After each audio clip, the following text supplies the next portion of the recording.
தமிழகத்தில் தமிழ் வளரவில்லை என்று தான் கூறியது உண்மைதான் என்று மாநிலங்களவை உறுப்பினர் இலகணேசன் தெரிவித்துள்ளார்.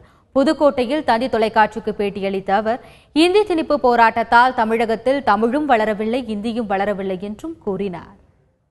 இந்தி திணிப்புக்கு இப்போ 1956ஆம் ஆண்டு இந்தி திணிப்பு என்று சொன்னார்கள். அது கட்சியுடைய கருத்து. கேரளா மறுக்கவில்லை, இந்தி வந்தது. மலையாளத்துக்கு அழிவில்லை, கர்நாடகா எதிர்க்கவில்லை, ஹிந்தி வந்தது. கர்நாடகத்துக்கு எந்த பாதிப்பும் இல்லை. ஆந்திரா இந்தியை எதிர்க்கவில்லை, தெலுங்குக்கு எந்த பாதிப்பும் இல்லை. தமிழ்நாடு எதிர்த்தது, ஹிந்தியும் வரவில்லை, தமிழும் அழிந்து கொண்டிருக்கிறது. ஆங்கிலம் தானே ஆதிக்கம் செலுத்துகிறது. இதைத்தானே நான் குறிப்பிடுகின்றேன். இதற்கு என்ன பதில்?